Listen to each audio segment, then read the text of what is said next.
Esse é o Ancapso e nós vamos falar agora sobre o Gilmar Mendes, que elogiou as manifestações da esquerda, falou que olha que beleza, o povo se manifestando. É curioso, né, Gilmar Mendes, que quando teve a manifestação da direita você não falou a mesma coisa. Por que dessa vez é o povo e quando é a direita se manifestando não é o povo, né? Pois é, ou seja, o que está claro nessa história aqui é que isso fazia parte do plano, tá?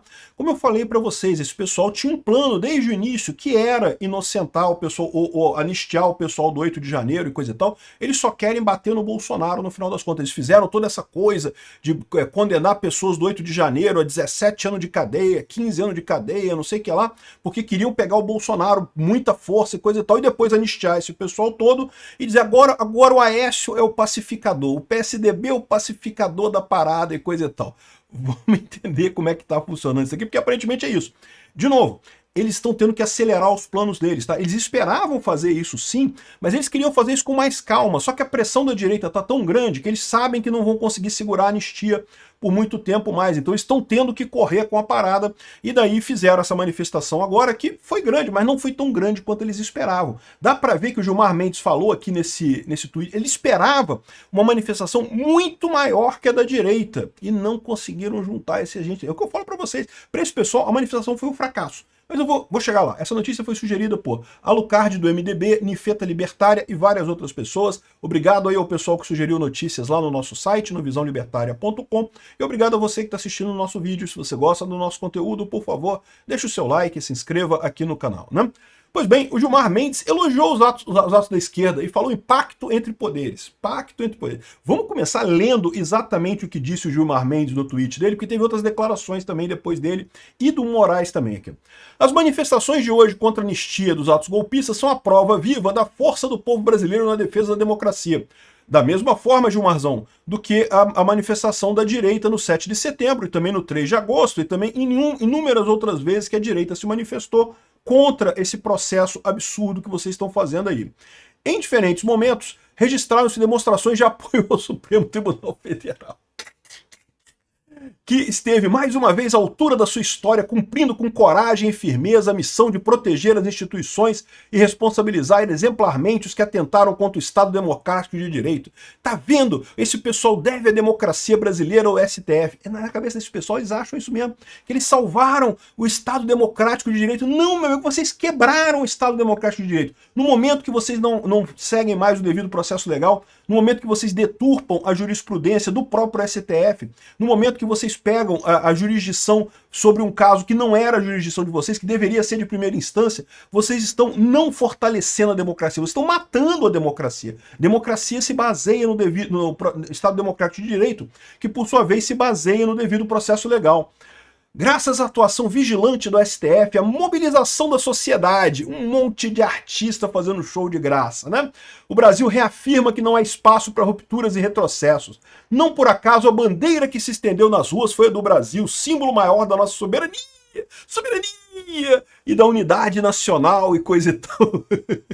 Esse pessoal não tem vergonha nenhuma, amigo. Eles mentem, usam cara de pau. A manifestação só tinha gente com bandeira vermelha, só com camisa vermelha, vermelho. Botaram uma bandeirinha do Brasil ali. A bandeirinha do Brasil, viraram nacionalistas e coisa e tal. Repara, é o que eu falo pra vocês, eles estão tentando impor a narrativa. E por que eles estão tentando isso? Porque eles são abobados? Não, porque isso funcionava antes. Antes eles conseguiam fazer isso, né? Eu fiz um vídeo anterior falando sobre essa tentativa de dizer que não, que agora a esquerda controla, a esquerda é contra a corrupção, a esquerda é patriótica. Antes eles conseguiam impor esse tipo de coisa, infelizmente, né? Hoje em dia não conseguem mais. Segue ele aqui. A mensagem é clara, é hora de olhar adiante. Precisamos transformar essa energia democrática em um grande pacto nacional entre executivo, legislativo e judiciário, comprometido com uma agenda de reconstrução do futuro. Meu amigo, Gilmar Mendes, vocês foram os caras que tiraram o Lula da cadeia, o maior corrupto da história do Brasil, e botaram esse cara na presidência da República. E vocês vêm falar agora de reconstrução? Reconstrução daquilo que vocês quebraram, é isso? O país clama por estabilidade e por avanços concretos em áreas como economia, segurança pública, meio ambiente e justiça social. Somente com unidade e visão de longo prazo construiremos um Brasil mais forte, verdadeiramente democrático para as novas gerações e coisa e tal. Ou seja, o que ele quer agora? Não, agora vamos voltar para o PSDB e PT, estratégia das tesouras, teatro das tesouras de novo, que é o que a gente precisa agora. Ou seja, esses caras fuderam com o futuro do Brasil para salvar a porcaria do Aécio. Puta que pariu, que raiva disso daqui. Aqui, ó, Gilmar Mendes elogia a manifestação de esquerda, vê pacto nacional por dosimetria e não anistia. Então aqui, ó, o magistrado diz tê-lo entendido como um recado pela construção de um pacto nacional dos poderes, que é como tem sido chamado a PL da dosimetria, em relação em substituição à PL das anistias por seus idealizadores, né? Então todo o papo do Paulinho da Força, do Aécio Neves e do Temer, né, é dizer que é um pacto entre poderes, não porque temos que pacificar o Brasil, Aécio é o pacificador do Brasil e coisa e tal, e essa é a ideia do PL da dosimetria. E de novo, eu não tenho dúvida nenhuma que já era plano deles fazer anistia para o pessoal do 8 de janeiro, O Bolsonaro, eu não sei, a gente tem que ver como é que vai ser esse PL da dosimetria lá. Porque, de novo, chamar de dosimetria, chamar de anistia, só pelo nome da coisa, não dá para saber nada. A gente tem que ver qual vai ser o texto dessa parada. Porque é muito curioso isso daqui, porque todo mundo sabe que dosimetria o Congresso não pode mexer. Ou melhor, até pode mexer na dosimetria das penas das leis lá. Mas o próprio Paulinho da Força falou que não vai mexer nisso. Então, a única coisa que o Congresso pode fazer no final das contas é anistia de alguns crimes e não de outros. Quais crimes serão anistiados, quais não serão anistiados?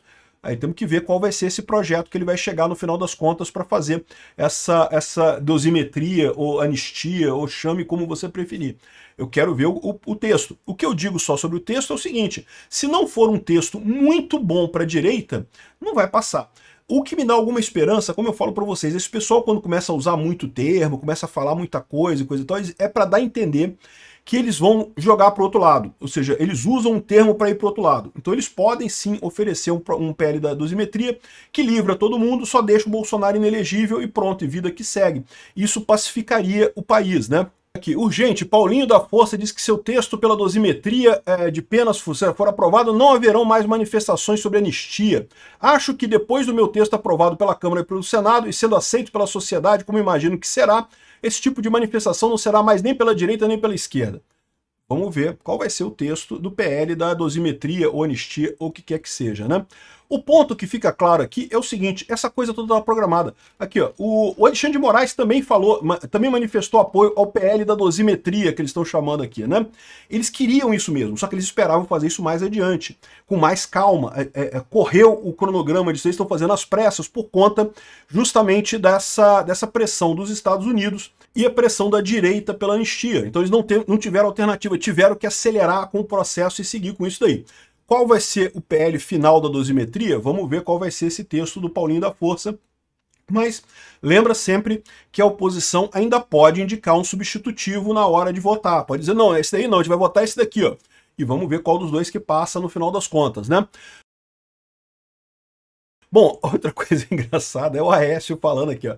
O fato do PL e do PT estarem criticando demonstra o grande acerto do caminho. É terceira via, Aécio pacificador. Pela primeira vez o centro está no jogo para propor um caminho que não agrada a nenhum dos extremos, e é para não agradar mesmo, é para agradar quem não quer anistia para crimes de abolição do Estado Democrático de Direito ou golpe de Estado, e não é para atender caras que não querem que se mexa na pena daqueles que eu acho foram condenados com penas exageradas. É um projeto de equilíbrio.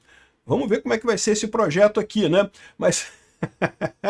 Ai, meu Deus do céu, é muito engraçado esse pessoal tentando ressuscitar o Aécio na vida política, né? Não vão conseguir chegar a lugar nenhum. De novo, por que esse pessoal tá agindo desse jeito? Porque antes eles conseguiam fazer isso, cara. Antes eles tinham esse poder, eles não têm mais. A informação descentralizada e distribuída matou essa capacidade que a mídia tradicional tinha de impor essa narrativa deles, né?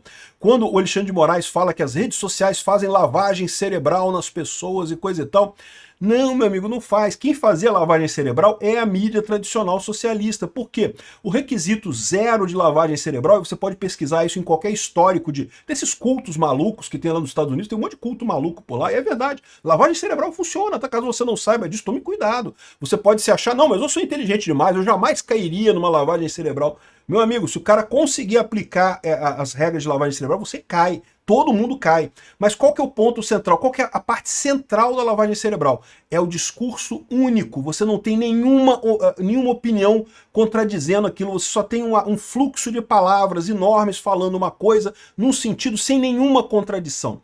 Isso é o contrário das redes sociais. A rede social, você tem todo mundo falando um monte de coisa. Você não tem como fazer lavagem cerebral na rede social, porque você tem informações de vários cantos. Agora, com a mídia tradicional você tem, porque houve uma época que a esquerda dominava a mídia tradicional, aliás, domina até hoje, e você não tinha outras fontes de informação, não tinha outras contradições em cima do que a mídia tradicional falava. Então, a mídia tradicional, de fato, fazia lavagem cerebral. Não a internet, que você tem opiniões múltiplas, né? Enfim, é muito engraçado ver esse pessoal tentando usar o brinquedinho deles. Caramba, esse brinquedinho funcionava antes, por que não tá funcionando agora? A gente tá tentando fazer o brinquedinho funcionar aqui e não tá funcionando.